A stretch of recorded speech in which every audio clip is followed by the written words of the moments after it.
You know, one day I'm going to do something about the font size here. When my own username is getting cut off. That's probably something I should pay attention to. Hi! My mic looks a little loud. Hopefully it's not blowing out. I did, of course, all of the tests beforehand, but what does that mean? Live is not the same as the test, so why even bother testing? Hi, Ghost of Bodefeld. First, as always, nice to see you. Yeah, build stream back. More and more better. That music is a little bit loud for me. I'm going to turn it down a bit. So you may notice this camera looks a little bit better. I took the teleprompter off it, like I wasn't using it, so it's amazing how much, just how much dimmer it makes this camera. And these children screaming outside, as always. I think I fixed the mic issue from last time. I hope. It might sound a little bit different, but hopefully you can understand what I'm saying, because there's so many audio. Audio is always a problem. Hi, it's Thursday. We're building puppets. And yeah. Audio is fine so far. Awesome. Dennis, hello. Nice to see you. I recognize the icon, Puppet Builder / Puppet Chaos. Oh, yeah. Doing stuff, building the puppets is a whole thing. We're just going to chill for a while. Let the people, it's been 2 weeks. I know I missed last week for reasons. If you've been following the socials, you know the reasons. It's fine, everything's fine. But yeah, stuff. There, you can see in the background, there's the latest build. There's the Neef I posted yesterday, hanging out with the Kermit that's staying. FYI, yes, if you've been following the socials, you know I did in fact put a frog up for sale for more reasons. Spoiler alert, Kevin needs money. It's what it comes down to. Isn't that what it always comes down to? Look, I'm getting ready already. I'm getting the gloves out. We're going to be doing some gluing today. Gluing the puppets together. I will wait to do the intro to what we're actually doing today. It's nothing exciting. We're making a Greebly, which is probably the thing I've done on stream the most, now that I think of it. Since I started streaming. Well, streaming puppet building, that is. But yeah, that's what we're doing today. But it's specific Greebly. It's for a specific special purpose. So I just saw my mic peaked there. I'm going to turn this down a little bit. We went into the red. You never want to go into the red. Red bad. All right, there. The compressor's kicking in. Clear your throat always is the thing that pushes it past the limit into the red. So hopefully you can still hear me. Let me know. I'll speak up. I'm going to have to get the mask on too at some point, so that's going to get interesting. We'll see how that goes. But yeah, I think it's going to be a chill day. Hopefully will be a chill day. There's been a few days that haven't been chill lately, and I don't like it. So I'm in the mood for a chill day. I don't know about y'all, but I sure as heck am. Jimmy is in fact in here. He's sitting on his bench currently. You want to say hi? Do you? I've just had a throat lozenge. Jimmy does not like the menthol breath from the throat lozenge. So maybe this is not a good time for lap. Uh-oh. I've been talking to him and now he's up. Hi. I'll put you in front of the camera, but I'm not going to hold you anywhere near my face because you'll freak out. There he is. There's Jimmy. Hello, Jimmy Cameo. Go. Can we see him? Kind of. Yeah, there we go. All right. Sitting in my lap. There's the cat ears on stream. This is in lieu of a VTuber, right? Instead of a cat girl, you just get a cat.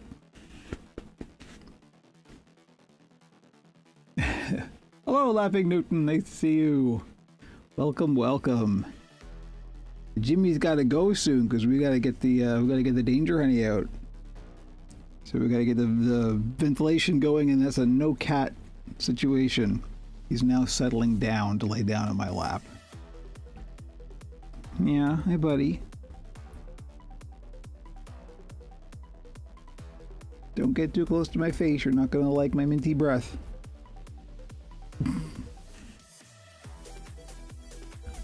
Oh boy, it's been a time. Events have been occurring. I am now, for the first time in decades, without a game console. I sold my PS5, so I have PCs. I still play plenty of gaming opportunities. It's not like that. But I'm out of the console ecosphere entirely now. It's literally been decades since that's been true. It's gonna be interesting. We will see. I mean, we're getting new generation of consoles probably next year anyway, so yeah, no, it's not a big deal. Once again, I realized how little I was using it, and it's like, well, I could turn this into money, so I did. Oh, James. Okay, you have to go, buddy. I know, I'm the one who brought you up here. It's not fair. His console price seems to go steadily downwards, now it seems to go up over time. Look, don't get me started, because this has been a whole thing, right? As we all know, all prices are rising. The only people who are happy are the billionaires. And, you know, the billionaires are getting much richer and everybody else is getting much poorer because the cost of living is rising, but the wages are not, etc., etc. You know, capitalism. Turns out the trickle-down stuff, don't. It's always been a lie. It's always been a scam. Shocking, I know. We're getting on the politics already. Okay, Jimmy's out of the lap. Yeah, no, it's not the case. Not only, like, Sony's been particularly sneaky about it because some of the models of PS5, I can't remember off the top of my head, they haven't actually raised the prices, but they downgraded the storage, so you get a lesser SSD in it, but you're still paying the same price. So technically, they raised the price, right? It's sneaky. Sneaky AF, and I'm just kind of done with it. Yeah, shrinkflation. Yep, exactly.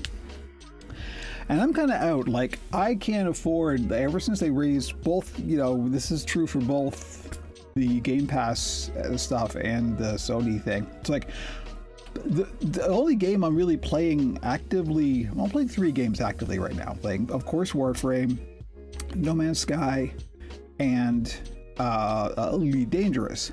Elite Dangerous is I only play on PC. The other 2 I can play on PS5 or Xbox for that matter. But in order to play multiplayer, you have to be in the membership thing, like their subscription thing. And that's got so expensive that it's like, well, for one game, really, it's not worth it. Like, it's just not. So I've already got this on PC. I can just play it on PC and not pay extra to have multiplayer, right? So it's like, no, I'm out, I'm done. All of my PCs perform better than any of the consoles anyway, so, you know, it just makes sense. And now with the new Valve machines, those look very interesting. We'll see how that goes. But yeah, we're doing tech and gaming stuff on the puppet building stream while we wait to see if people are going to filter in. Welcome to the future, everybody. We will have more to say on that later. I guess I should remember to say this up top. I'm finally remembering to do this. Like and subscribe. I hate having to do the engagement thing, but nevertheless, OperationPuppet.com, all of the links, whatever platform you're on, follow, click the button, click the like, whatever things there are to click them. I'm on several platforms at the moment, so whatever platform you happen to be watching on, if you're watching on the VOD, same deal.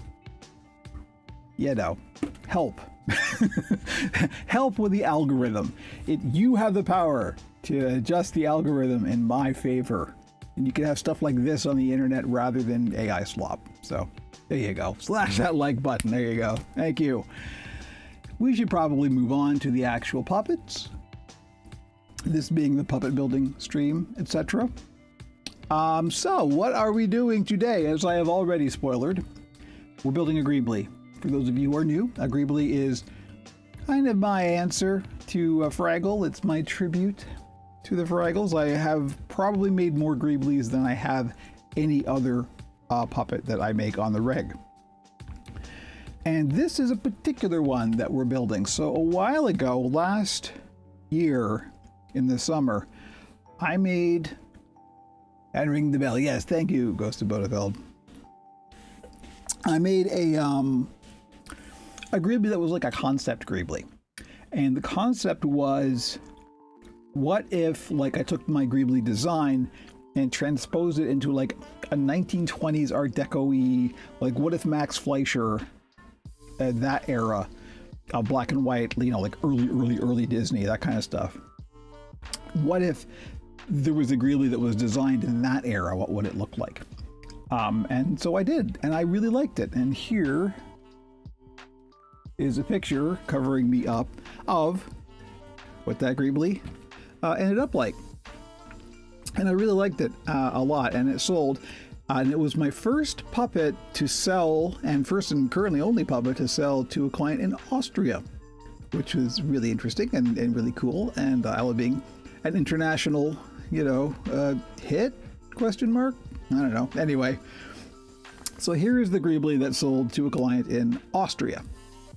The problem is I got an email from this client recently. It got stolen. Somebody stole this. So I don't, that's not nice, obviously. So they asked if I could make another. Absolutely no problem. 2 caveats. The first being they saw that I have some yellow available, which is currently being hidden by, but yes, I got some yellow fur for the first time like ever, I think. And they would like the new Greebly in yellow rather than the black and white that is. So I'm like, yeah, no problem, we can do that. And the other thing is, you know, of course, international shipping is monstrously expensive. Like it was literally as much, if not more, than the puppet itself just for the shipping. And that's, of course, not within my control. I have nothing to do with that. That's literally Canada Post and whatever the shipping in Austria is. So, you know, it's really, really expensive and takes a while. So the nice part is that they have friends in Canada, where I live, who are going to be visiting them soon-ish, I think in December, they said, and would it be possible for me to ship this to them and then they can bring it over to Austria when they go to visit them? And that's like, perfect. Yeah, absolutely. We can do that. No problem. So that's what I'm making. I am making a replacement, this style Greebly in yellow, to send to the friends of an Austrian client to take to them in Austria. That's the long tail of what we're building today. So that's where we're at. So I haven't even started yet. This is literally what I'm doing today. Is I'm starting, and I'm just going to be cutting out the foam bits and gluing them together. And yeah, that's it. That's what we're doing today. So we could just get started, I guess. I don't think anyone else is going to show up, at least not for a while yet. It's always a dice roll. You know, sometimes we get really busy, and other days it's not. I love the fact that it's, you know, Oancast here, represent, right? Love it. Okay, let's lose that. And I gotta prep some stuff. I didn't get any foam out. I've got the patterns here. I didn't get any foam out. Now, I'm going to use 2 different types of foam. Let's go to the overhead cam here. Boop, boop, boop. Get the mouse out of the way. So these are the patterns that I'm going to be using. And I had an accident. I put a big crack in my cutting mat. I'm going to have to get a new one of these. I'm not going to bother with that this year because we're almost at the end of the year. So come January, I'm gonna need a new cutting mat. I really mangled this thing good. I was stamping something out and it slipped. It's the whole thing. So I'm gonna get some foam, but I'm gonna use 2 different types of foam. because I've got some foam that's basically, I'm using all upholstery foam, but it's also, I have some that's more dense than others, and the more dense stuff holds its shape a little bit better. And so I'm going to use that for the skull, because that really matters. But for the hands and the body, I mean, the body is fur. Fur is like, you just need to get the vague shape and you're fine. And the hands, of course, get stuffed inside the skin, so those will all get crushed down and mangled anyway. So there are ways to compensate for that, and I do have a tutorial video up on that. So I'm going to use the low density foam for the body and the hands, because it doesn't really matter how well it holds its shape, but the skull, it does matter how well it holds its shape. So we're going to use the high density foam, or higher density foam, for that. So I got to get a bunch of foam out, so it means I have to stand up and go to the back of the room, which is literally 5 feet away. Now the problem is, oh yes, Jimmy, I know, we can all hear you. Yeah, Jimmy's outside the door yelling now. I'm going to close the door actually, because we're going to have to do this anyway.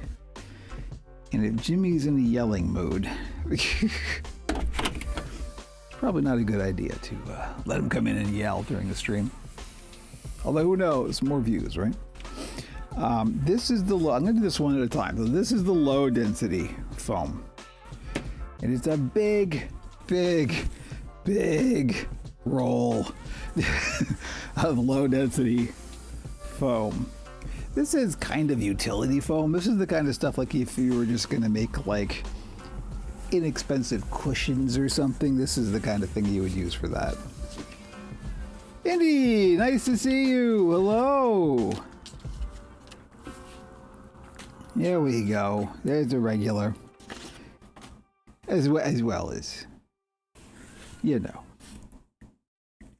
What am I doing? Okay, so this is how, when I have a big roll of foam, I'm trying not to bump the camera. This thing is huge. It's literally like 6 feet long. When I have a big roll of foam like this is usually what I do. I'll roll it up and then I'll put a bungee cord around it to just try and keep it manageable. But then when I undo this, it's just going to go sprawling and just foam everywhere. It's carnage. Okay. So I'm going to this way, try and roll this out onto at least part of the work surface. Yeah, there's a lot of this, which is good. I need a lot, being a puppet builder. And there we go. Okay, so I'm gonna just trace this out, and then the first thing I'm gonna do is I'm gonna trace these out and I'm gonna do a rough cut to just gotta get this separated, so I'll put the big roll back. And there we go. I know I'm standing up and therefore you can only see my torso. Welcome to the real world, where all you see are torsos.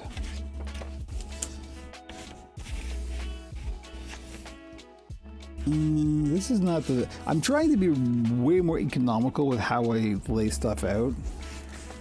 So if I put this up here, that's less wastage, although I could also just put the hands up here, so maybe I'll do that. It's going to be 4 hands to cut out, so... Ooh.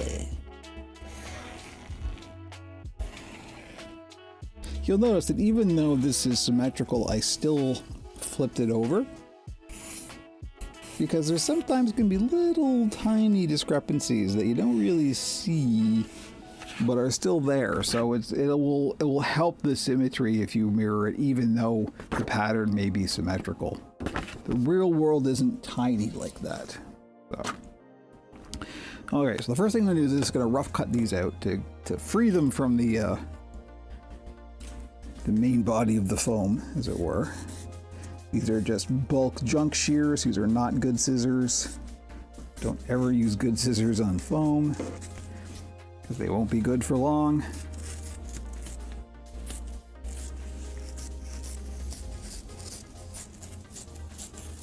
All right, so there we go. We'll just toss that aside, and now we get to do the hands. I've got a spool of thread somewhere around here that, oh, you know what it is? It's a bobbin for my bobbin casing. Ugh. Let's get rid of that. Okay. So now we're going to do the hands. We got 4 of these, ending at the wrist here. So I'm going to do them like this, and just sort of use the natural edge of the foam. These don't have to be super precise.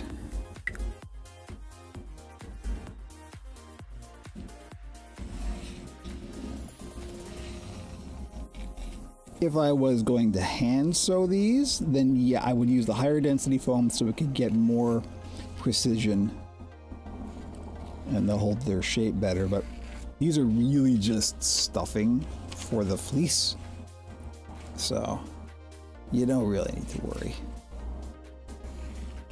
If you're doing it the economical way, that's the nice way of phrasing it. Alright, there's 2. Flip this over. Do it like this.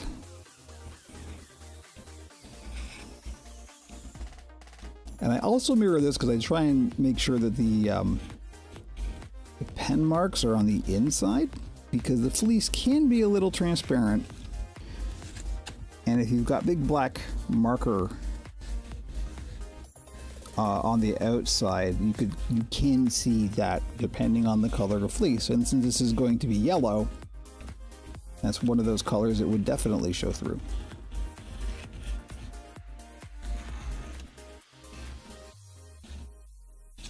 All right, there we go. 4 hands, 4 candles. If you get that joke, you're old.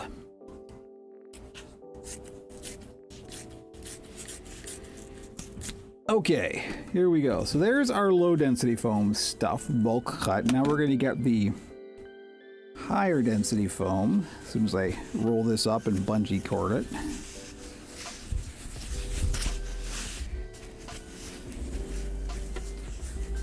Ooh, this is getting unwieldy. For some reason, it's weird. As I use more, the roll itself gets more. Hey, somebody got it. 2 Ronnies reference. They do have it in Canada. I grew up watching the 2 Ronnies, mate.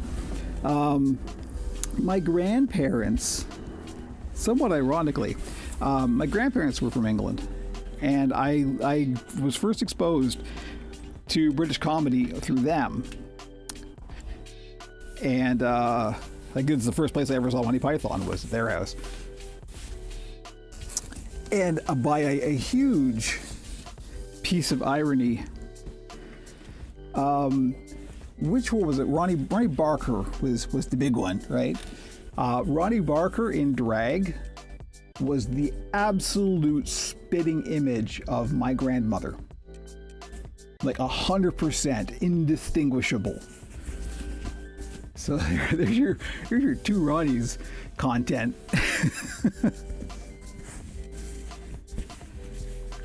Come to the Puppet Build stream. You never know what you're going to find. It's still a well-known joke in the UK. Was it Ronnie Barker when Ronnie Barker died? Or Ronnie Corbett? I can't remember which one it was. One of the 2 Ronnies, when they died, they actually had 4 candles around the casket at the funeral, which was lovely, I thought. Okay, here's the higher density foam.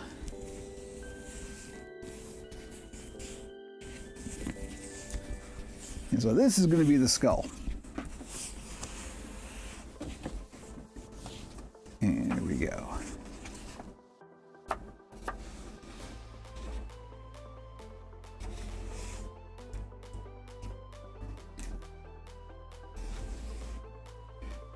So being both a fan of British comedy and a fan of language etymology, the 4 candle sketch is one of those brilliant, like, kind of illustrating the evolution of language over regional dialects. It is a perfect illustration of that.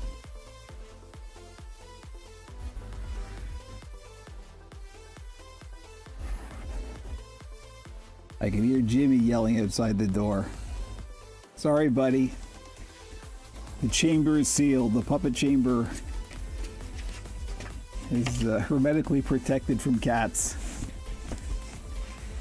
Yeah, I know. Life's tough.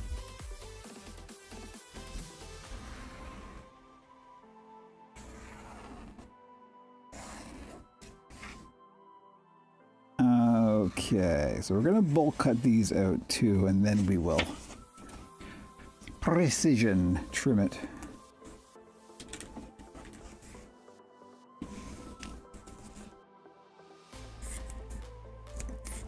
Yeah, you can tell this is higher density foam. It's much more like rubbery and spongy.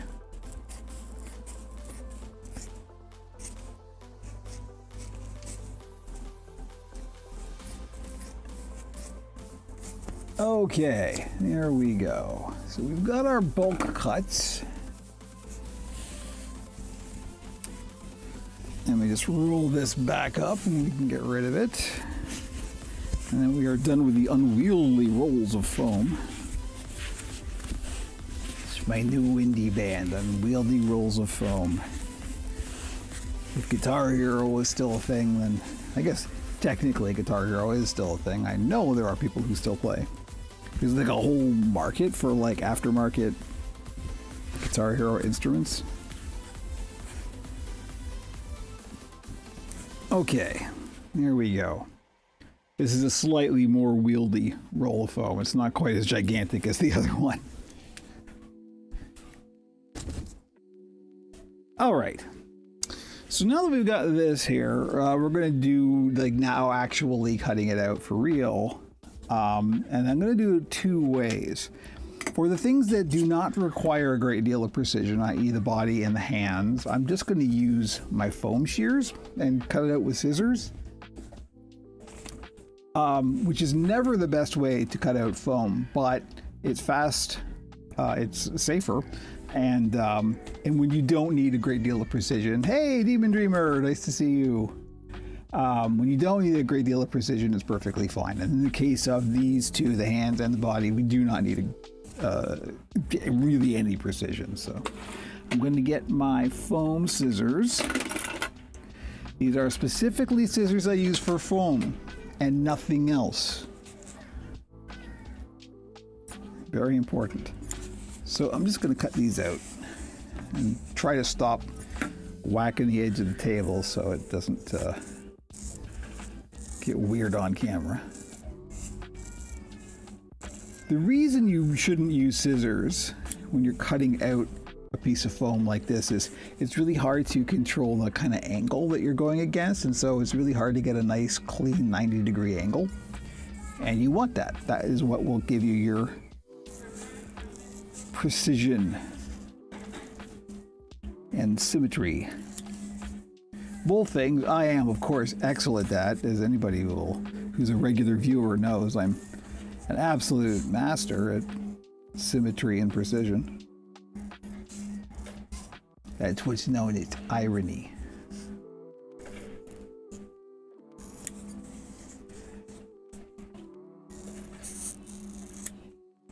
And the scrap we'll just toss down here in the garbage.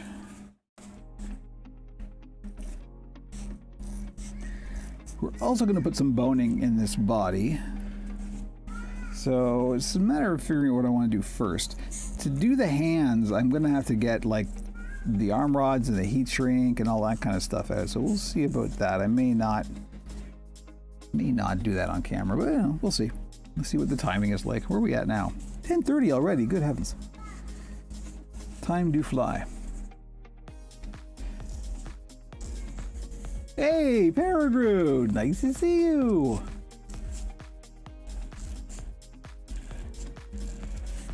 There's doings that transpiring in the Warframe world. We have to talk. And talk we will. I'm good. I'm better now. I'm gonna actually take a little break in a second and do a little catch up now that some folks are here. I'm just gonna get these cut out, and then we'll have a little coffee break and we'll have a little chat. There's stuff going on with Operation Puppet in general, and actually Warframe, but it's all related. It's all thing, and everything's fine. Don't worry. Don't get anxious or anything. Everything's fine.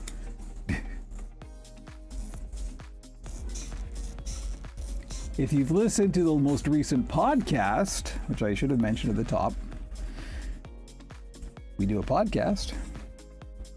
Pixels and Puppets is the name of the podcast. You can go to operationpuppet.com to find the links, etc. You kind of have had a preview of what the talk that we're about to have is.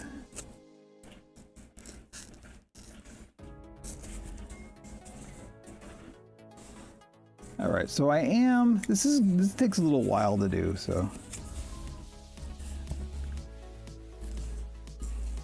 maybe we should have our talk first, and then I should move on to this, because this does take a little while. I'll do one, and then we'll break. I can't really do this on camera, because I gotta hold this over the garbage can, so the scrap falls in the garbage rather than onto the table. It's efficient. I'm very efficient.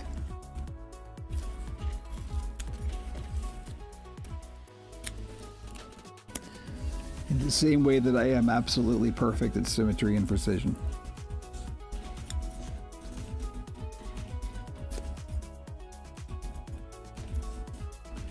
All right, let's have our little coffee break. Now that some of the regs have filed into the domicile. Wow, this camera is really now that I've got the I guess I haven't shown the teleprompter. I took the teleprompter off the camera. That's why it looks better. But this was among the things that were causing the problem. Look at this thing. Look at the size of this thing.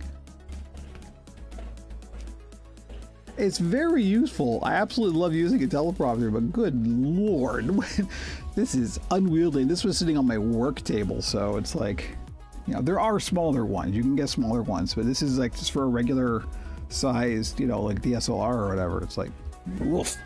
All right. Yes, Jimmy, I can hear you. Doesn't matter. You can yell as much as you like. You're not coming in. All right. Coffee. It's hard to focus. And I've got the cat yelling outside the door. So yes, as I talked about on the previous podcast, which was last Friday, over the past year or so, things have not been good business-wise, for some pretty obvious reasons. The economy is in such a state that, you know, cost of living has skyrocketed. Since I started Operation Puppet, it's like quadrupled or something ridiculous. And people just aren't buying on the shop anymore. I'm not getting any, you know, like foot traffic foam pieces. I'm still getting commissions every now and then, which is fantastic. So that's good and necessary. The Neef back here is an example of one. But like, it's been months since I've had any just sort of random browsers on the shop buy anything, and it's starting to hurt. I'm starting to feel it. So something's got to change. And of course, that situation is probably not going to change until the economy changes. And we all know what it's going to take for that to happen, don't we? So in the meantime, I got to find another source of income, is what it comes down to. Now, thankfully, you know, Operation Puppet is still going. I'm still getting commissions and stuff. So I'm not closing it. I'm not ending. Listen to me here. I'm serious. Operation Puppet's sticking around. I'm still building the puppet stuff. I just have to figure out some kind of supplemental income. So basically, I'm just going to go looking for a part-time job, which is going to be real interesting because I'm 57 and have a very strange skill set. So who knows? I have no idea. But there's no point in doing that right now because the only hiring that's being done right now is for seasonal stuff anyway, and I don't need to deal with that. So come January, that's what's going to be happening. Now I'm going to look at options first. There are like government programs. I may be able to like help juice the business with a grant or something. So we will see. But that's what's basically going to be happening. I'm going to be looking for supplemental income. However, Operation Puppet still, I'm hoping it can at least be about half of my income, which it currently is. So that's, well, this is the thing. Yeah, it's just all artists. I don't want to make this clear. It's not just me. All artists are feeling this right now. I don't know a single artist who hasn't felt the impacts of the economy and the tariff situation and all of that nonsense. All of the things, all of the billionaires getting more billion, but everybody else suffering is starting to feel it. I mean, if your choice is a puppet or groceries, please pick groceries, right? The only problem there is I got to buy groceries too. So that's where we're at with that. Again, I have no idea what that's going to look like, but that's what's going to be starting in January. So, and that's all fine. That's, understandable and reasonable. And I'm just approaching it calmly, not panicked.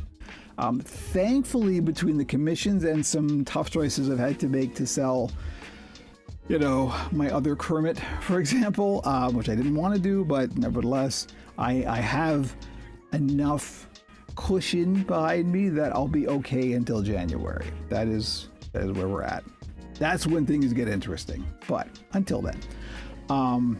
So moving forward for what we're doing now in Operation Puppet, usually what happens at the end of November is when I usually stop building for the shop. Because at the beginning of December, that's it. Everything that I would have built for the shop that would be like a holiday, sale thing that's already been built. People are already buying it. No one's going to be buying anything in December, particularly not in January, when the credit card bills come in, right? So I usually stop building at the end of November and I start prototyping new models for the shop during all of December, and then those launch in January. That's not what's going to be happening this year because nobody's buying anything on the shop, so there's kind of no point in making new stuff because it's still just going to sit there and not sell, right? So what I will be doing, however, come December is, if you're new and you don't know this, there is a second channel called Pixels and Puppets where I deal with more of the gaming and tech stuff. There is still some puppet stuff on there, but it's mostly just Frankie. That I am going to be merging back into the main channel. So all of the podcast and all the game streaming and all of that stuff is going to be reintegrated into the main Operation Puppet channels again, which it used to be, and then I separated them out because I thought, the people who are here for puppets probably don't want to watch me streaming a game, so I'll separate it out. That just doesn't make any sense anymore. I'm sort of consolidating everything and trying to just make everything one thing, which is just easier to manage for me mentally, right? So that's what's going to be happening in December. There's some more stuff.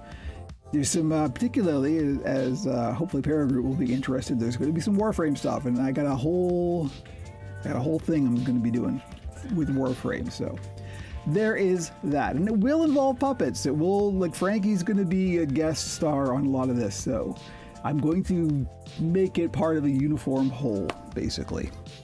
Still not quite sure how I'm going to do the reintegration. I'm still sorting that out, but we'll see.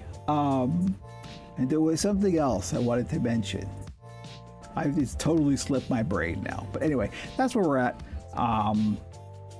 So there will be no build streams. This is probably there's probably going to be 2 more, I think, build streams in November. And then that's it for the build streams for this year. But I'm still going to be streaming. I'm supposed to be streaming gaming stuff and maybe even some tech stuff. We'll see. So there's still going to be streams. So don't worry about that. If you need to see me for whatever reason and or Frankie, then don't worry. That's what's going to be happening.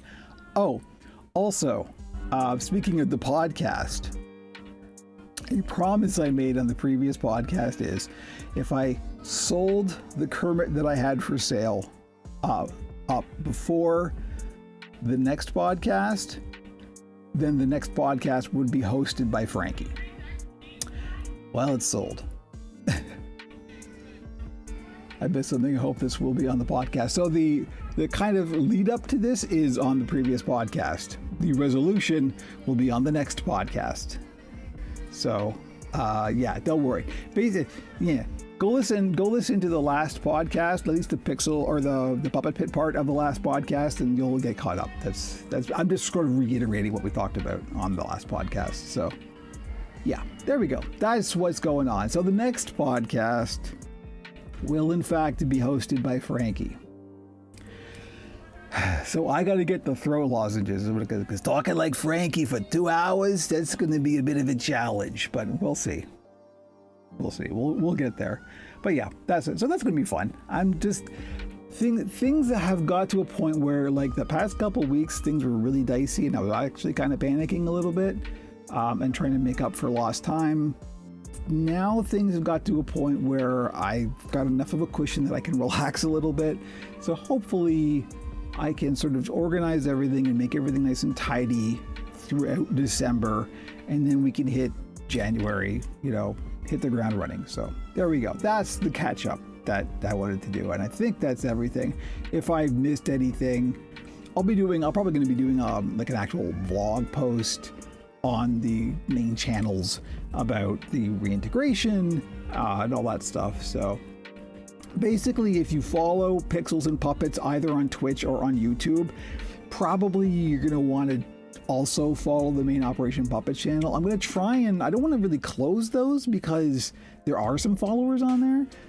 So maybe I'll just try and stream to all of it at the same time. I don't know. I'm not quite sure how the reintegration is going to work, but I'll figure that out. So anyway, there's your catch up.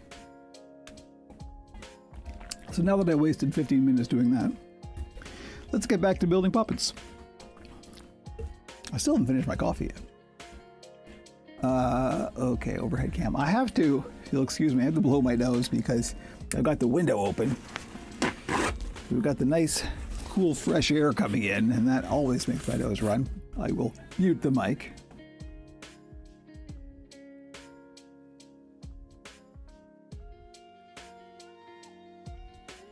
Okay, so another lozenge, and we will get to continuing to cut out the greebly hands.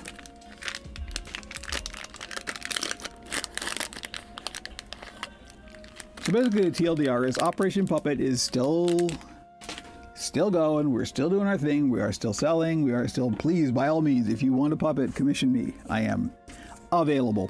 There probably won't be as many shop builds. But also, who knows? Things could turn around. Like,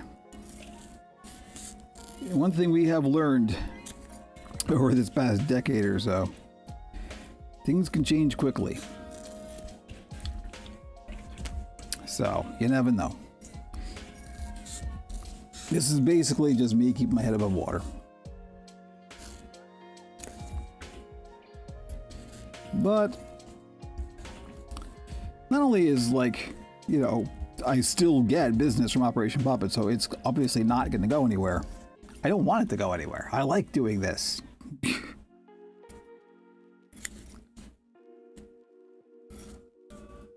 If I didn't enjoy it, I wouldn't have ever started.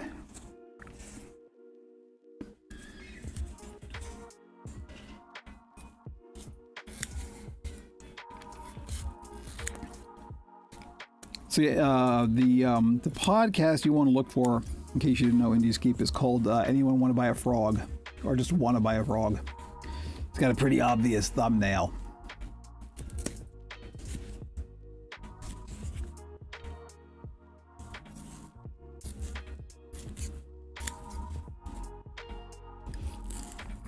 I am pleased to say that the individual who did end up purchasing the frog I reluctantly put up for sale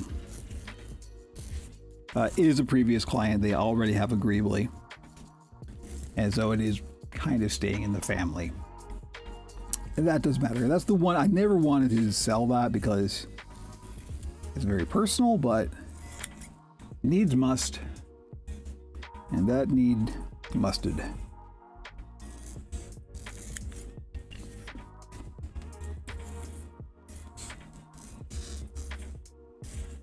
And spoilers, I think there will... I have been resistant to it up until now, but again, needs must. So there will probably be more legally distinct celebrity amphibians in the future. Should you wish one, by all means, we can talk.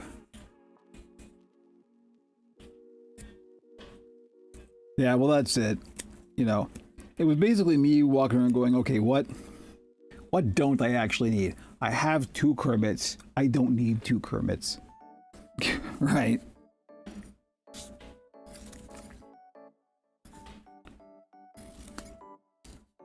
Now, the Kermit that I sold is I mean, both my Kermits are special, but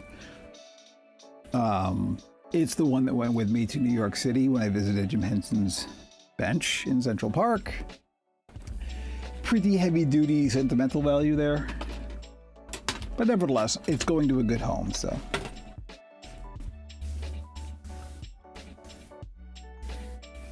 Thank you, Paragroot. No worries.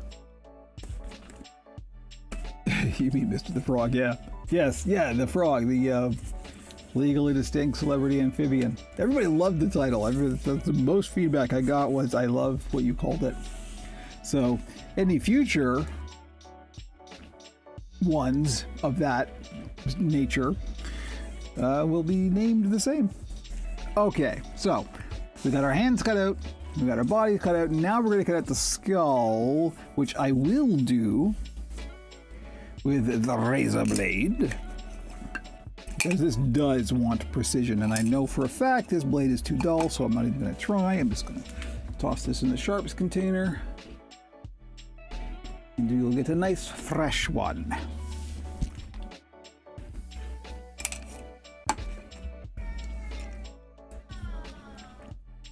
You can hear the daycare outside. Since this mic is, I adjusted the noise gate on the mic so it's not quite as aggressive. So you may actually be hearing some of the background bleeding in like I can. All right.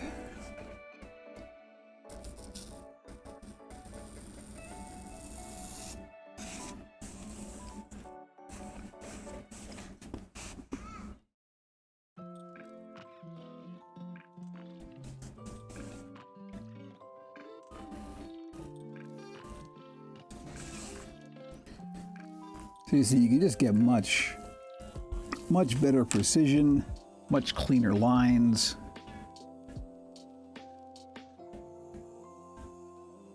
With the razor blade.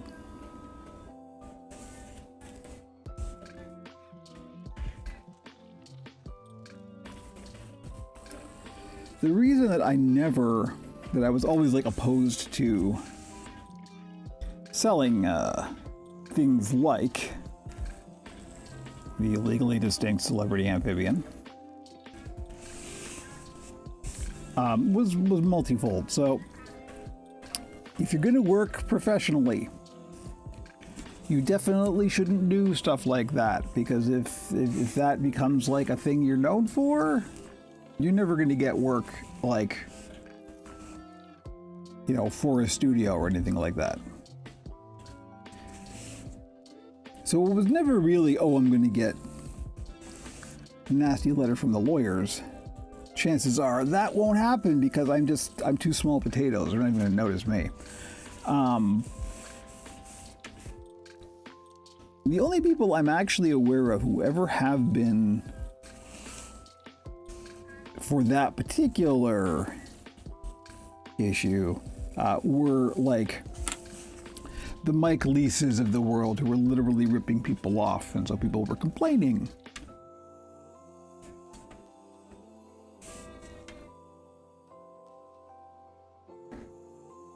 And it's not something I am ever going to do, so. Now the ethical issue is another thing. Of course, I am a vehement supporter of artists retaining the rights to the things they create. But, first of all, I mean, it is an ethically gray area, I think, in this particular case. F the mouse is basically what it comes down to. If you know, you know. Okay, there we go. We have our skull cut out with a degree of precision. Now, the next steps are interesting because I could get out the glue and we could glue the body and the head together. But we can't do the hands quite yet because I have to do the inserts. So I have to do the arm rods, and then I have to do the wire armature for the fingers and the hand plates and all that stuff. What time is it? We got a whole hour here. Yeah, I guess we'll just go on and do that. It was an adoption with a rehoming fee. So there you go. The Mr. the Frog? Why yes. I guess if you're new, you may not have seen this yet. Hang on. One last camera appearance. So we have, of course, this is the full body Celebrity Amphibian. And I also have made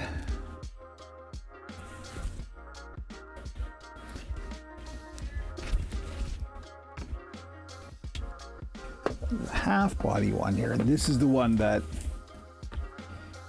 is going to a new home. So there we are. One last hurrah for the cameras. But yeah, this was in order to do this, it literally took about a year of research. It's a very simple design, but to get it right, to actually make it look like the thing that it's supposed to look like, literally like a millimeter matters. It's so precise. The hands are the biggest challenge, actually. So there we go. Yeah.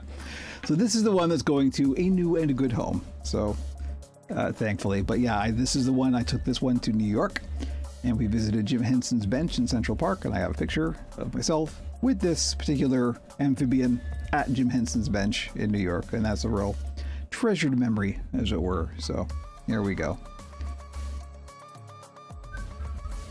All right, yeah. So one last camera appearance. This is actually going out today after the stream. I'm going to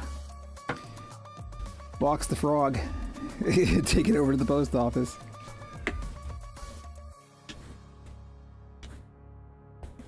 It is a little sad, but got to do it. And like I said, it's not like it's the only one. The interesting thing about that one versus this one here, well, it's a half body, it's not a full body. This one here is a full body, and it's got legs. But the full body one is actually scaled to 100% of what the genuine one is. Jim Henson is known to have really, really large hands. It's one of the things that contributed to his ability to make Kermit so expressive was he just had these really long, slender fingers. And so there's no foam in a Kermit head. That's just fabric. So of course Jim was able to do all these kind of, fun expressions with just his hands. But because his hands are so large, like an actual full-size Kermit that he would have used is quite large. I can't really get that down to show you on camera, but it's 4 inches at the hinge, which is significant. And it's like when another performer who doesn't have the same size hands as Jim has to do a Kermit, they will often put on a glove or something to do it because there's too much space in the head if that's not the case. So this one is the most accurate. The half body one is the one that I actually scaled for me. So the mouth plate is 3.5 inches at the hinge, and then everything just gets scaled off of that. So it's actually a little bit smaller than a real one. But it also fits my hand perfectly, right? So that was why I did that. But it's an interesting little factoid about Mr. the Frog. You know what? I gotta do this in the right order. So we're gonna have to get the arm rods out and do the heat shrink and all that kind of stuff. So gotta do what you gotta do. It's the lesson of today. You gotta do what you gotta do. But yeah, in order to get that right, it was literally a year of research, a year of like prototype after prototype after prototype to like refine the pattern down. You can find patterns online, but they're never quite exactly right. And also, there isn't just one canonical design. It's changed quite a lot over the years. So what I wanted to do was kind of combine them all, make it the sort of quintessential one. This is a struggle to not say the word. All right, so here's a couple of arm rods. These are just a rod and a wooden handle with some epoxy to hold it in place. So I always heat shrink these. These are quite long as well. These are a little too long, so I'm gonna chop it about an inch off of these before we put the heat shrink on. So that's step one. Oh, there's a child having a meltdown outside the window, and I have to keep the window open. We're about to get vapors happening. More lozenge.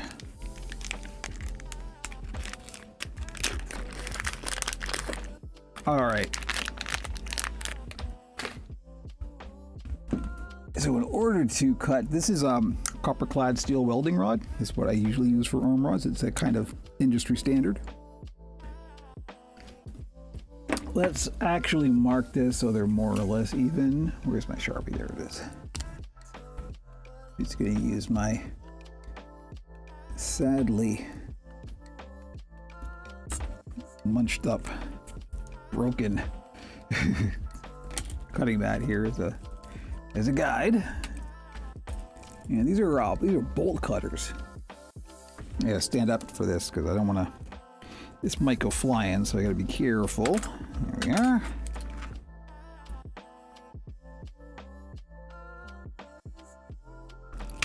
Okay. So now that we got those sized down a little bit, well, while I'm thinking of it, I should turn on my glue gun. I have it on a smart plug, so I can actually do that from my watch. Here we go. Glue gun is turned on. The future, everybody. You mean the future? It's currently happening. It's the present. It's been happening for a while. It's technically the past. But what I always do with my arm rods is I put some heat shrink on them for a couple of reasons. One, it just looks nicer. It feels very nice. And it also dampens the sound. So if these ever bang against each other on camera, having the heat shrink rubber on them dulls the sound down. Makes things a little bit nicer for anybody who may be filming these on a camera. Okay. So we got two. Ooh, I'm almost out of 1 inch heat shrink, or ½ inch. We got two girths of heat shrink. Good thing these are, I believe, the last arm rods of the year. Drum roll, everybody, the last arm rods of the year.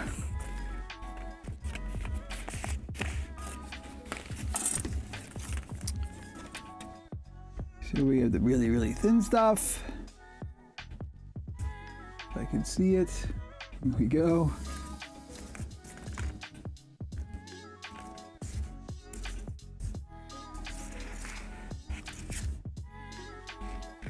And let's get my junk shears to trim that off. There we are. And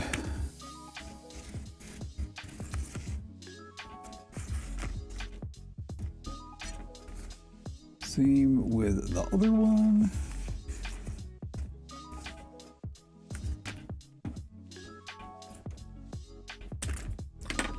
All right, we can put this one back. Then we do the handle. Technically, we don't really need to do the handle, but I do anyway. It just feels nicer.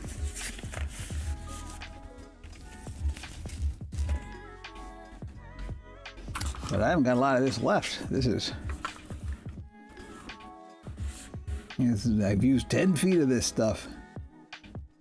½ inch diameter. Yep.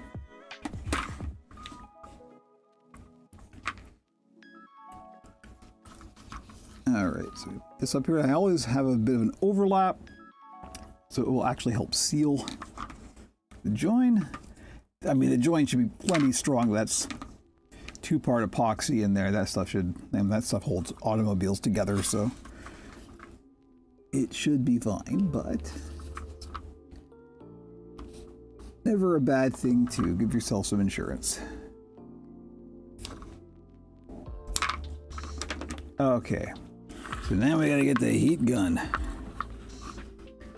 We have to get the gun that throws heat.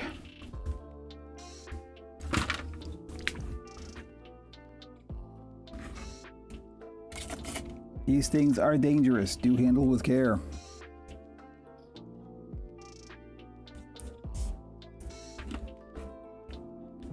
Just making sure those are both lined up.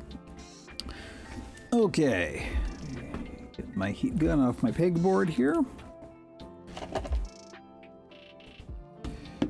There it is, pointing directly up into the camera. That's always a good idea. Bend down here, plug it in. Hopefully you don't blow any fuses and the server turns off. That would suck. Particularly since I had to move the Owncast server and it is currently on the machine that's under the work table here. So if this fuse blows, or this power bar trips the circuit breaker, and if the Owncast stream suddenly goes away, you'll know what happened, basically. Let's find out, huh? Okay. So we gotta turn this on, and then we're just gonna roast the marshmallow and the heat shrink. All right. Here we go. Hey, puppets, nice to see you. I'm using a heat gun. It's a little hard to talk.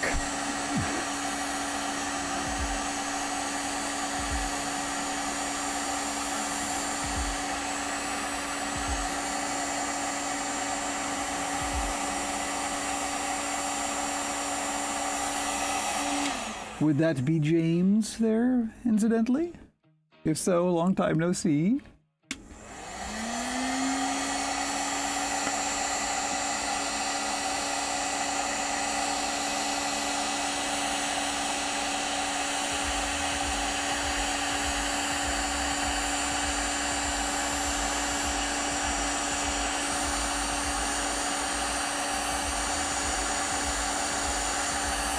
You do be careful because this rod does get hot. So, these are going to be arm rods.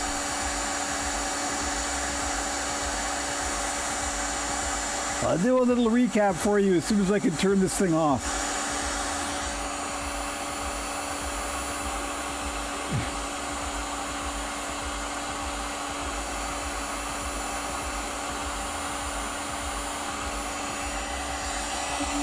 Yeah, James, we met already. It was a long time ago and I looked a lot different, but we know each other. I believe I was one of the first purchasers of a puppet.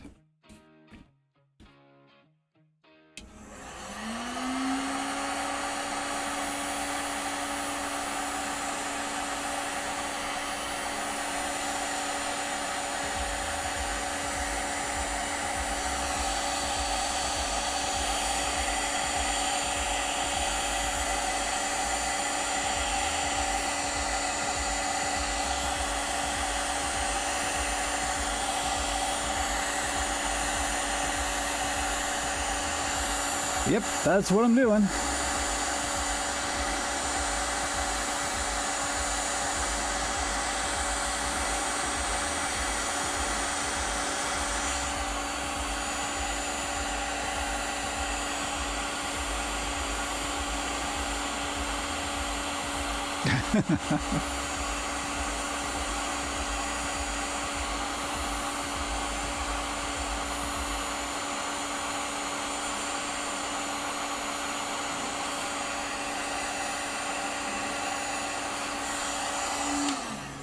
Yeah, since James and I were last in regular contact, I have lost a lot of weight and facial hair.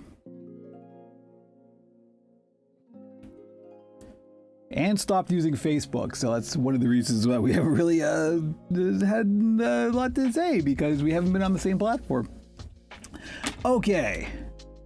Heat shrink done. I think I've ruined my nail polish. Good heavens. Whatever will I do? All right, we're gonna carefully take the heat gun away because it's still plenty hot. Hang that up and let it cool, making sure there's no fabric anywhere near it.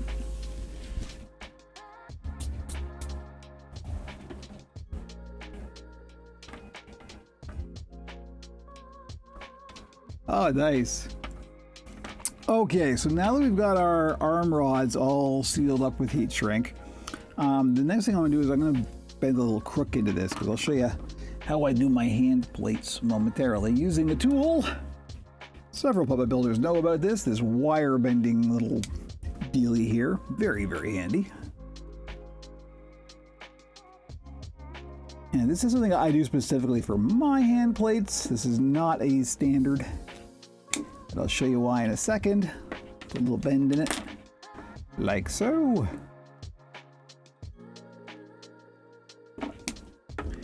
And then I'll take some pliers and I'll bend it all the way over, kind of like a shepherd's crook. You know, a reference that everyone's going to get.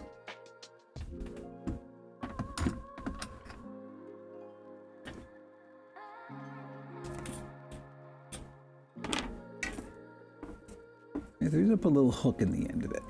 And it's okay to close it right up. Like so. I know it's kind of hard to see on the camera.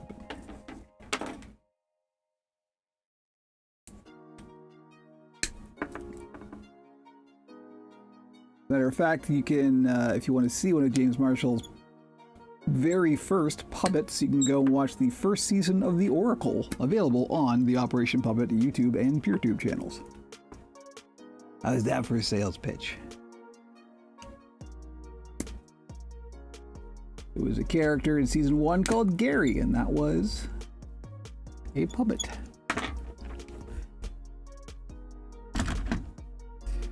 Okay.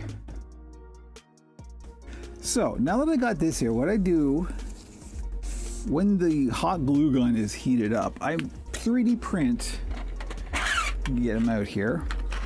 I got these hand plates. This is a simplification of a very common method that I find saves a lot of time for me personally.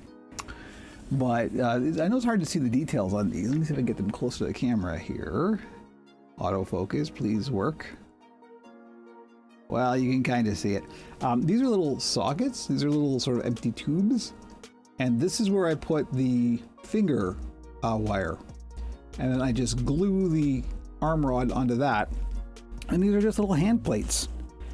And these will hold all the wires in place. And then I glue the arm rod to that, and that's the reason for the little crook in the end. Oh yeah, there's a relatively new Oracle that came out quite recently. Take a look at the channel, James. There's all kinds of stuff on there. There's 6 years worth of stuff.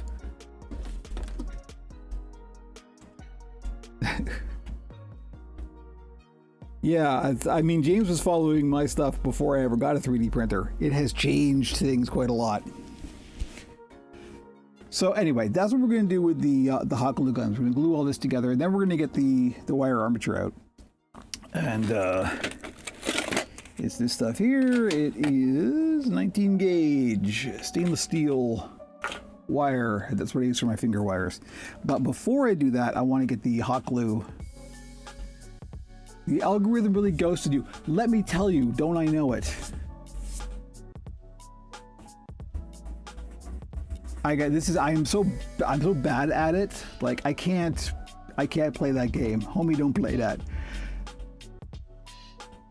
I hate to break it to you, crickets are evil. I hate them. Please don't waste your money on a cricket. You will get locked into an ecosystem that will exploit you and drain every ounce of money they can possibly get out of you. They are terrible and awful.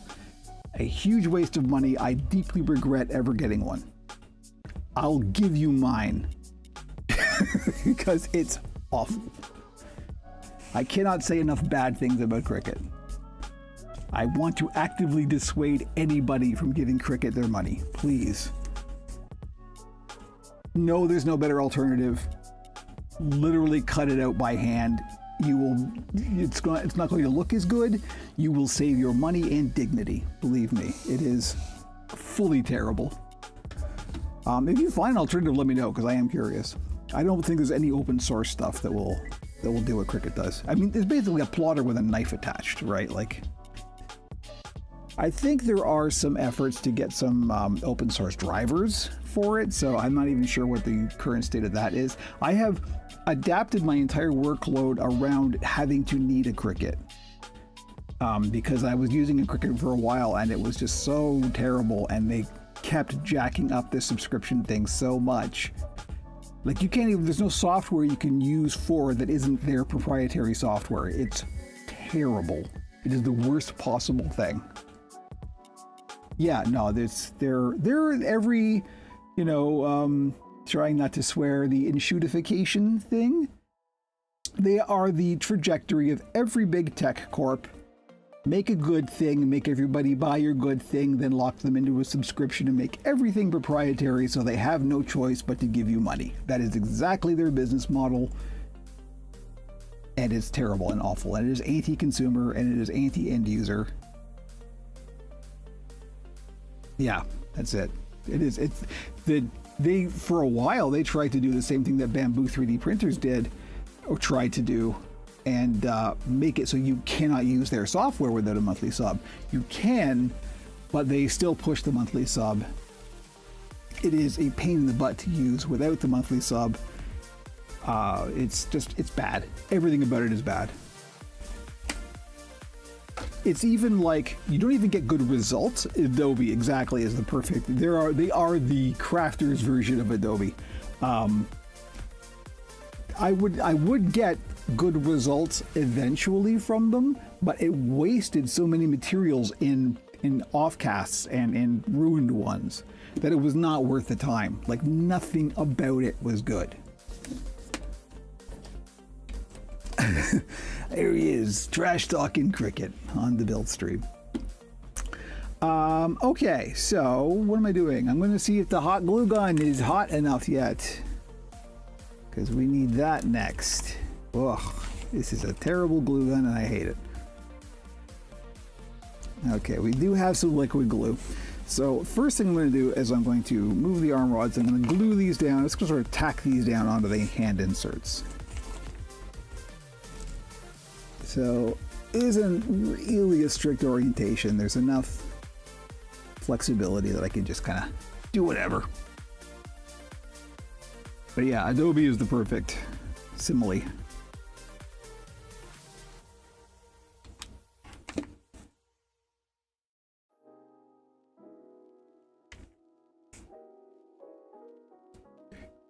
Thank you, James. Nice to see you again.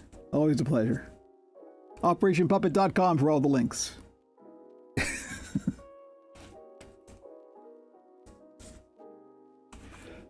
Okay, so now that I've got these tacked down, we're just going to give this a second to kind of... I always press these down, like if I'm gluing anything to foam with hot glue, I always like sort of press it down for a second because it actually melts the foam a little bit, and it just helps seal it up. So yeah, all good. So now we just gotta wait for the thing to cool. I want more coffee. I haven't actually had a coffee break, although I guess the little chat that we had earlier counts as my coffee break. No coffee break for you.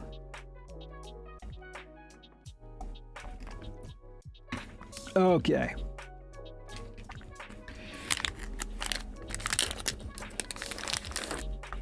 More lozenge.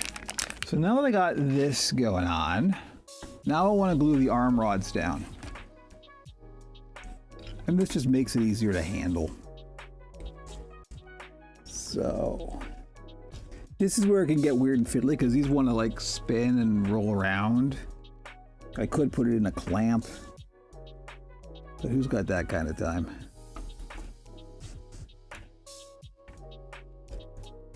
All right, hopefully there's enough glue loaded up in this thing that I can get these in.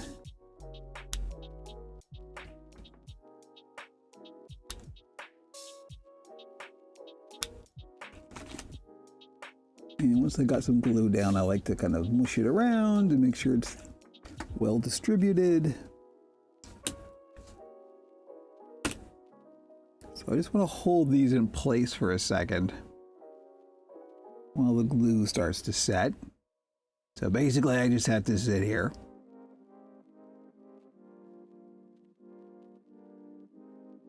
Hi, how you doing? This is me holding hot glue together. Hot glue's bad, by the way. If you can use something other than hot glue, do so. I'm doing it for speed.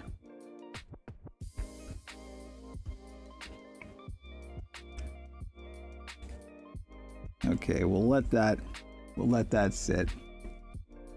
So we literally can't go any further until that glue really sets up. So it's I've still got a little drip of coffee. I'm gonna go grab another coffee. So we'll do the AFK screen and then I'll be right back. Go nowhere.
Hey, and we're back.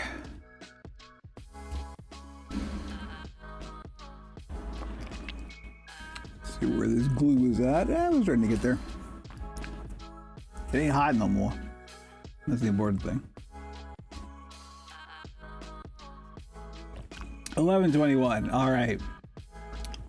Just shy of, or just over half an hour left to go. The focal plane on this camera is now weird since I took the teleprompter off it. Not sure where, about there maybe is where it is. It's unintuitive and unhelpful. Let's go back here. And we will start getting the wire armature out. I think maybe what I'll do, since the next step is getting all the wire armature here, and then the barge comes out. This is still going to take a little while, so we'll probably get to the point where I finish the wire armature, and that's where we're going to call the stream. Stop breaking things. Never. Okay, so the way I do this, again, there are lots of methods, some with a great deal more precision than this. Some people build like a jig where they can bend the wire around to fit the pattern. Who's got that kind of time? What I do, I got my pliers here, and because I'm going into these hand plates, I just go from where the socket ends to the tip of the finger. I kind of measure it from there, and I'll bend that.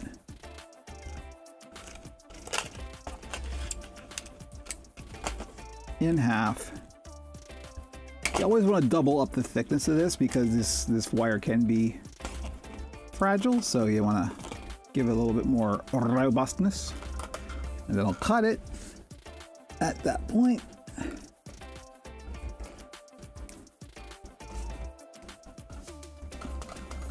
Eventually.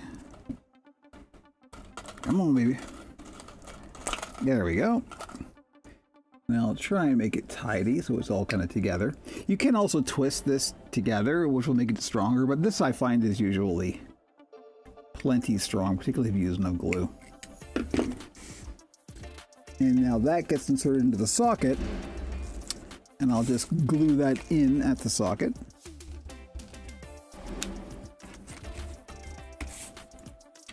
Your snips are getting dull. Oh yeah, no. I think I've got more, but these just happen to be the ones I grabbed. I find they have to go in at a very specific angle. So this is off, but I just let this set. I let the glue set at this end, and then I'll just bend it into shape. And that's all you need. You don't have to get fancy with it.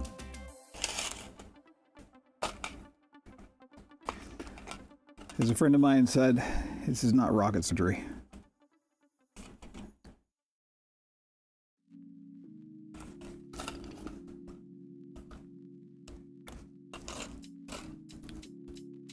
All right, to the end of the finger, give it a bend, fold it over, line up the ends. See if you can give it a slightly more competent snip. There we go. That one was better.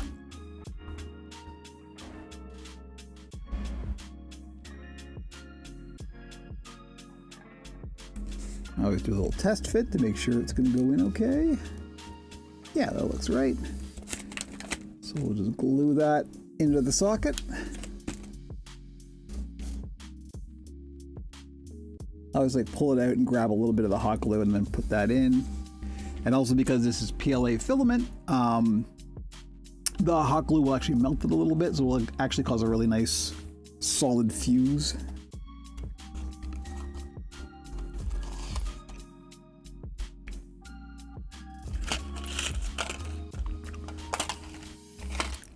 And for the thumb, now these hand plates are actually made for 3 fingers and a thumb, but that really doesn't matter. It's just got to go into a socket at the end. It doesn't really matter where that socket is as long as it's close. So, or how many there are. If there are empty sockets, oh well, right?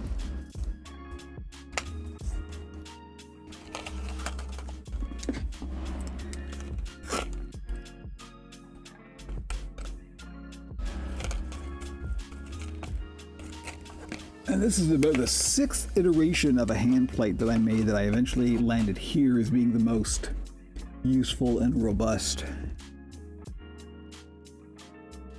It's amazing how many tries you have to get to make something very, very simple. Yeah, that's not too bad. This is basically me just trying to tame the puppet builder's nemesis, known as making hands, right? Just trying to make them a little bit less onerous. So we'll set that aside to let that glue set up, and we'll do the other one.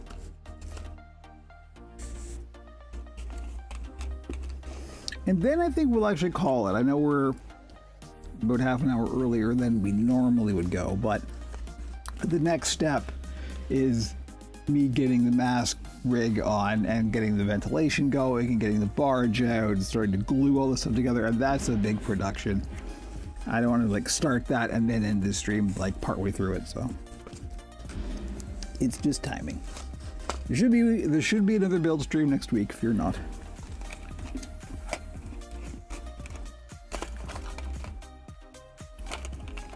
I always qualify with should be because, you know, sometimes I gotta change things at the last second, but I always plan to do a build stream. Whether or not that actually happens or not is the question mark. So, as always, follow me on the socials, join the Discord, and you will be in the inside Operation Puppet Scoop. Which, as James pointed out, since I'm ghosted by the algorithm, and let me tell you, that's true. I just refuse to play its games, and so I get punished for it. This is the price I pay for not doing stupid shocked guy thumbnails. Or you know, tag stuffing or any of that nonsense. This is what I get for being honest. I'm not bitter.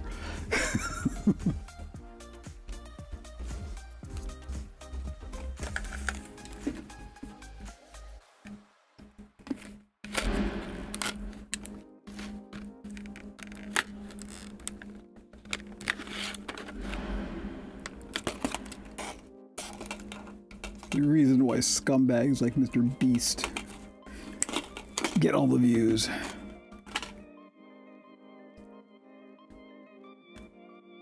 Yep, Kevin still gloves off, all right.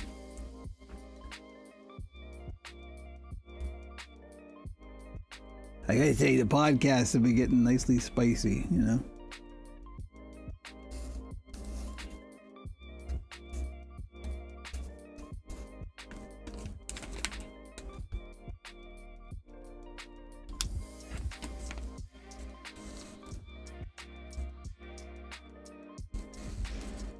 Now, if you really wanted to go a little extra step, you could also, once this glue is set, this is set enough, that then I'll just like sort of bend these into shape, as you can see, so this follows the contour.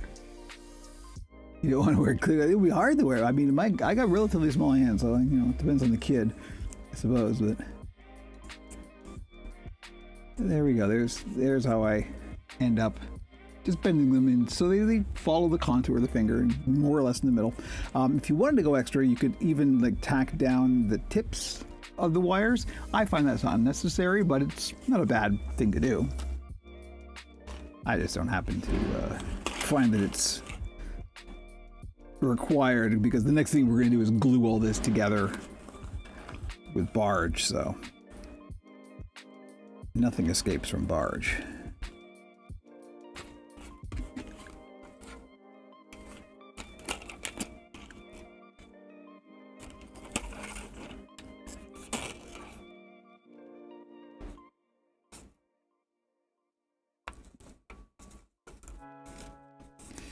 Now, correct me if I'm wrong, but the expression kid gloves doesn't actually refer to children, it refers to goat skin.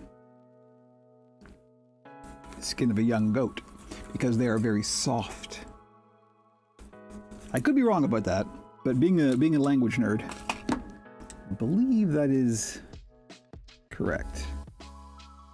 Etymologists, please fact check me. Ooh, this one actually was a little short. That's a little too short. I need a longer one. I don't know what was I thinking in there. Yeah, if I didn't go into the socket, that. Oh, hang on. Maybe if I went into this one. No, that's still too short. I'm gonna discard this one and do it again. You don't want them too short. You don't want them obviously too long. You want to have a little bit of space at the tip of the finger, but you don't want too much space, because then it's not going to bend properly. It's going to have a big floppy bit at the end. And nobody wants a big floppy bit on their end, right? You can just make up your own jokes, folks. Dictionary says you're right about the kid gloves. See, there we go. I like my language etymology. I'm a big fan.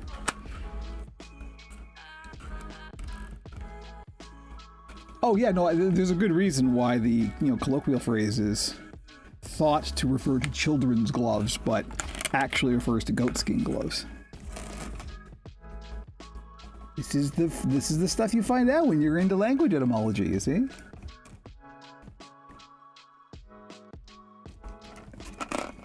If you want that kind of thing, there's a great podcast / YouTube channel called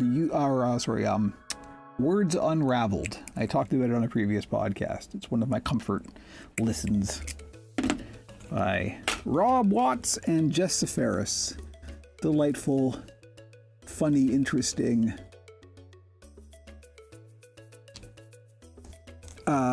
history and origin of words and phrases by actual people who know what they're talking about and like have, you know, academic references and stuff, not just by people guessing. Okay, there we go. So now all that glue's got to do is set up, and then I got to bust the barge out. So I don't think we'll be doing that on stream this time, so we'll just hang out for a minute. I'll drink some more coffee, and then we will call it for this week. So, recap. Building for the year stopped at the end of November, so I think, let me check the calendar. Grab my phone. YouTube channel Rob Words. Yeah, so Rob Watts from Rob Words is half of the hosts of Words Unraveled. So yes, Rob Words is another excellent source for language etymology. Let me check the calendar here. So where we are, we're at 13th. So yes, there are 2 more potential build streams before the end of the month, which is good. And I do have stuff to do, so that's all good. And so hopefully we'll be seeing you twice more. Then in December, build streams stop, but there will be game streaming and possibly tech streaming and stuff. There will be more stuff, and it will be going out to this channel as well. So you don't have to follow Pixels and Puppets. You can just stay here, or you can also follow Pixels and Puppets. Those channels aren't going to go anywhere. I'm just going to also like send the stuff over to this one. Those will eventually just kind of necro and fade away like a vestigial limb. But that's where we are. I love the fact that everyone's going for all the etymology rabbit hole now. See, it is a rich vein of intellectual curiosity, and I love it. So good. We'll talk about Proto-Indo-European sometime. Okay, so that's where we are. 2 more build streams for this year, and then we'll be on to other stuff, and then the build streams should, in theory, start up again in January, but there'll be plenty more from me, and there'll be plenty more Operation Puppet, and for the foreseeable future, the podcast is continuing so as normal and as usual, and you know the drill. OperationPuppet.com for all of the links. And like and subscribe and share, because the algorithm's ghosting me, as we now have confirmation. Krampus build stream. I've already got a Krampus for sale, so I'm not building another. Okay. Anywho, have a good one, y'all. I will probably be doing some game streaming this weekend, and I will be doing it on both channels. So you don't even have to join the Pixels and Puppets channel. You can just stay here. If you want to watch me streaming some almost certainly Warframe. So, okay, I'm going to call it here, and I hope you have a really nice rest of your day and nice weekend if I don't see you.